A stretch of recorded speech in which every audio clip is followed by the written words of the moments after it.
Justament sí, als anys 90 es van acabar les utopies, es van acabar els grans relats, eren els anys de la postmodernitat, però aquí utopies no volia tenir un sentit, el títol no volia tenir tan abast, sinó que senzillament era l'any 89, una ciutat de mida mitjana com Granollers, que un ajuntament municipal fes una aposta d'una partida anual específica per adquirir art contemporani, no art, sinó art contemporani, ens va semblar que tenia un element d'utopia, de perseguir alguna cosa que encara no era real en aquest país. Col·leccions d'art contemporani en ciutats mitjanes.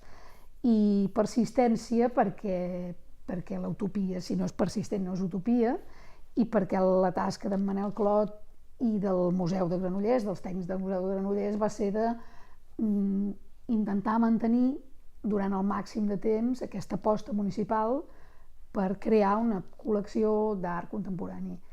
Era el sentit utòpic i de persistència que tenia, que té el títol aquest, no en té més.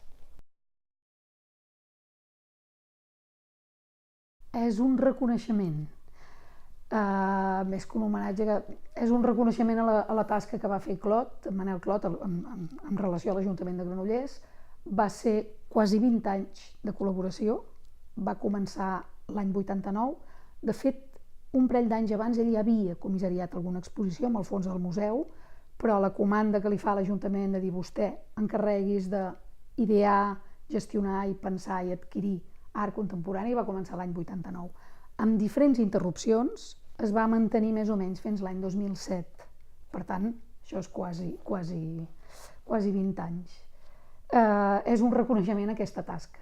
Una antològica, el que s'ha fet és agafar el fons adquirit durant aquests 20 anys de la gestió que hi havia Manel Clot, com a extern, com a col·laborador extern del museu, ell mai va estar en plantilla, agafar aquest fons i intentar exposar el màxim d'obres.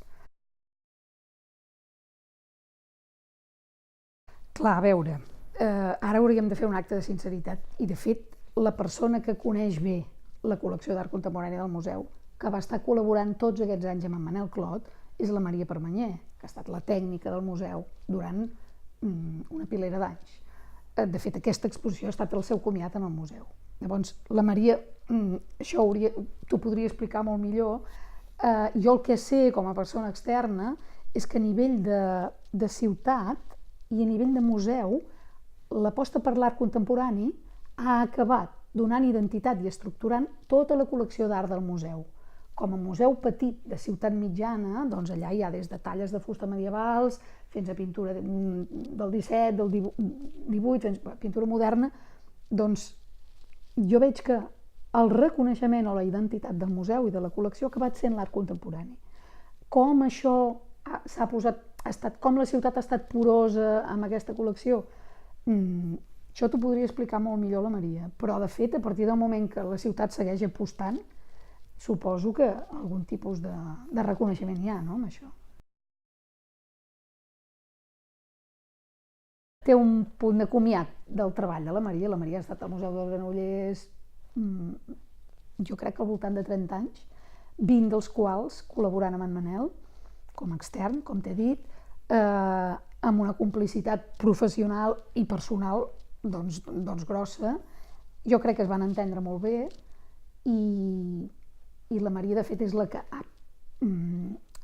ha decidit quines peces exposaven, quines no, com es posaven en diàleg entre elles, les ha ubicat a l'espai, primer perquè es coneix perfectament la col·lecció i després perquè es coneix molt bé l'espai. El Museu de Granollers és un espai molt singular, és un petit edifici, un petit Whitney que tenim, el Whitney de Nova York, és una petita rèplica que tenim aquí, molt poc conegut, però és un edifici molt singular, molt guapo, amb una identitat forta. Llavors la Maria és la que ha decidit, jo l'he acompanyat, però ella es coneix la col·lecció i ha decidit quines peces, de quina manera, quins diàlegs, on ubicàvem les peces que són més purament visuals, les que són més matèriques, tot aquest tipus de coses, no?